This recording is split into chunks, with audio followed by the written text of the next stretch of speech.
এই নাও তোমার black coffee. চিনি দাওনি তো? না না,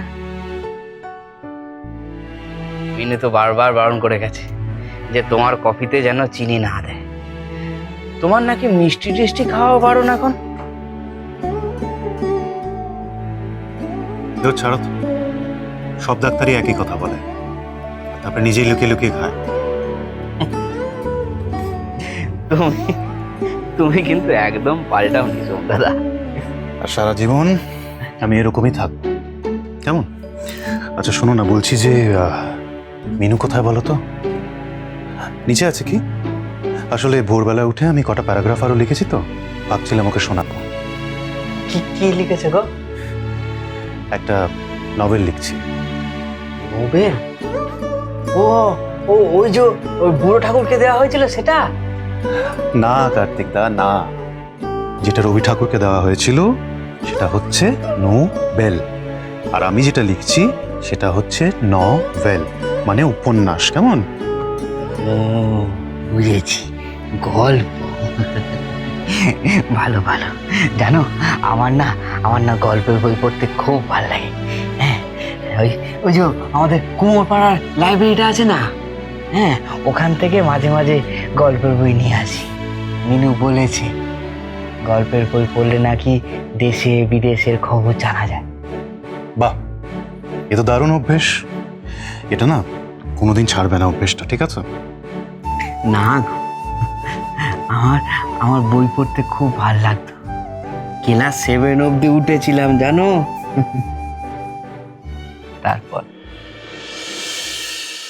তারপর মা বাবা মারা গেল। সংসারের চাপে লোকের বাড়িতে 5 মাস খাটতে শুরু করলাম। খেতে তো হবে, তাই আর কি। তবে তবে কি জানো, হ্যাঁ, আমার এই শখ আহ্লাদ সব সব কিন্তু মিনু পূরণ করেছিল। মিনু যদি না থাকতো আমার দেশের বাড়ির জমি জমাগুলো কিনতেই পারতাম না। ছেলেকে পড়াশোনা করিয়ে একটা ভালো চাকরিও পাইয়েছি গো। তোমার ছেলের নামটা না ভীষণ সুন্দর, তন্ময়। ওকে কিন্তু বলো পুজোর সময় আমাদের বাড়িতে আসতে। ওকে আমি প্রত্যেক বছর বলি গো, ও কি বলে জানো, ছুটি পায় না। দেখি এবারে কি করে। তোমার ছেলে আইটি ইন্ডাস্ট্রিতে কাজ করে না? তাহলে তো কাজের ভারী চাপ, অনেক প্রেশার। তবে জানো তো কার্তিক দা, এত বছরে আমি একটা জিনিস কিন্তু বেশ ভালোই বুঝতে পেরেছি। কি গো? জীবনটা না বড্ড ছোট, এটার মধ্যে বেশি কমপ্লিকেশন আনা উচিত নয়, জটিল করা উচিত নয়। হাসি খুশি থাকাটাই আসল। এত প্রেশার নিয়ে, এত কাজের চাপ নিয়ে জীবনে ভালো থাকা যায় না।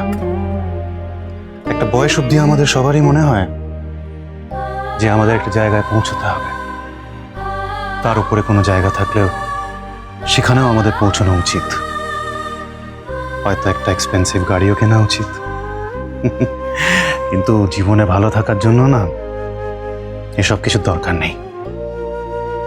ঠিক বলেছ। তা তুমি কি এইসব লিখছো নাকি এখন? হ্যাঁ, আজ পর্যন্ত এত বছরে আমি যা দেখলাম বুঝলাম সেটাই লিখছি। কি কি নাম দেবে গো বইটা? বাজলো তোমার আলোর পিনো। বাহ বাহ, খুব ভালো নাম। তা তুমি কি অল্প অল্প লেখো আর সেগুলো মিনুকে পড়ে শোনাও? হ্যাঁ, জানো তো কার্তিক দা, মিনু কিন্তু আমাকে খুব ভালো ভালো সাজেশন দেয়, আর ওই সাজেশনগুলো ধরে আমার এই উপন্যাসটি এগোতে থাকছে। তাই তো বারবার জিজ্ঞেস করছি, তিনি কোথায়, ম্যাডাম কোথায়? তিনি কি এখন ঘরে আছে গো? সেই কোন সকালবেলা বেরিয়েছে পুজো দিতে। মানেটা কি? আমাদের তো এখন রেডি হয়ে এয়ারপোর্ট যেতে হতো। আরে সময় মতো না পৌঁছলে ও তো এখানে আমাদের জন্য ওয়েট করে থাকবে। আরে ও তো খুঁজতে থাকবে আমাদের। কার্তিক দা, তুমি একবার মিনুকে মানা করতে পারলে না? আরে বাবা, সে মা হয়ে কি আজকে ঘরের মধ্যে বসে থাকতে পারে? হ্যাঁ, সে কতদিন বাদে ঘরের ছেলে ঘরে ফিরছে। আর তুমি তো মিনুকে চেনো, দেখবে ঠিক সময় মতন চলে আসবে। তো একবার আমাকে বলে যেতে পারতো না, তাতে ক্ষতি কি ছিল? তুমি যাও এখান থেকে, তুমি যাও, আর এই কফিটাকে নিয়ে যাও, আমি খাবো না। ওই দেখো আমার উপর রাগ করে। আরে বাবা, একটুও তো কফিটা খেলে না, একটু খেয়ে নাও না। কার্তিক দা, এইসব বাজে আবদার না আমার কাছে করবে না। যাও, কফিটা নিয়ে যাও, আর আমার চুপচাপ কাজ করতে দাও। বাবা, সে কোন ছোট্টবেলা থেকে এই বাড়িতে আছি, তারপরেও সব ধমক আমাকে শুনতে হবে। সবাইকে নিয়ে যে কিভাবে চলবো সেটা ভাবতে ভাবতে এই বুড়ো হয়ে গেলাম। আমাকে দাও, আমি দেখছি। তুমি এসেছো, ভালো করেছো। এই নাও ধরো, নাও বাবুর একটু রাগ কমাও। যাও, আমি চলি।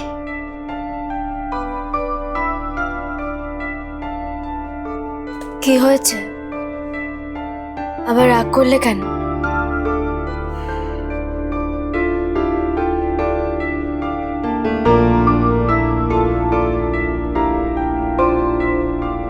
আমার প্রশ্নের উত্তর কিন্তু আমি পেলাম না। নাও,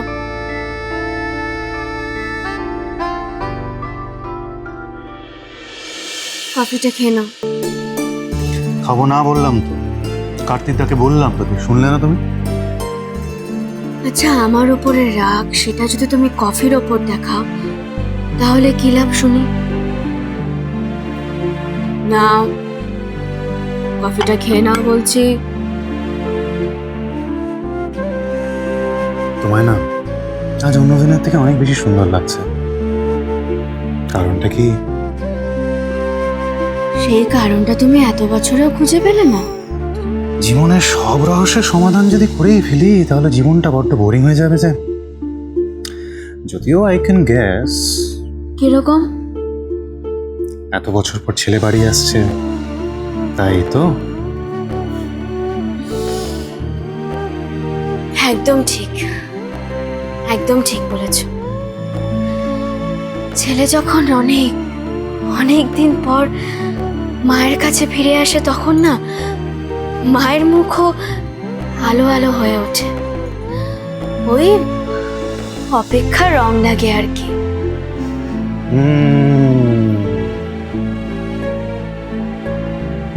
কি মিষ্টি বাংলা বলে আমার মিনু। আর আমায় দা, এত বছর হয়ে গেল আর আমি তো শিখে উঠতেই পারলাম না। কি বলছোটা কি তুমি? হ্যাঁ, নিজে বাংলা ভাষায় আস্ত একটি উপন্যাস লিখে ফেললে, আর এদিকে তুমি বলছো তুমি এত বছরেও বাংলাটা ঠিক মতো শিখে উঠতে পারলে না। তোমার মতো না কি করে বলতে পারি বলো? আমি যখন নিজের লেখাটা পড়ি না, তখন কেমন যেন একটা লাগে, খুব একটা স্যাটিসফাইড হয়ে উঠতে পারি না। এটা কিন্তু একটা ভালো অভ্যেস, ভালো গুণ। যখনই তোমার মনে হবে তুমি যা লিখছো, মানে সেই লেখাটা ভীষণ ভীষণ ভালো, তখন কিন্তু সেটা একটা জায়গায় আটকে যাবে, মানে সেই গণ্ডি পেরিয়ে আর কিছুতেই বেরোতে পারবে না, বুঝলে? তোমার সাথে জীবন কাটাতে হলে আমি আরো 1000 বছর বাঁচতে পারি, জানো তো। এই নিয়ে তাহলে তো একদিন গভীর আলোচনায় বসতে হবে। কি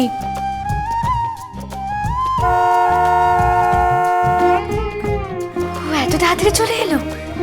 এসে গেছে? হ্যাঁ জানো। আরে চলো তাড়াতাড়ি। ওই দেখো, এই হচ্ছে এদের জ্বালা, কোনো কাজটা ঠিক মতন করলো না। বাজলো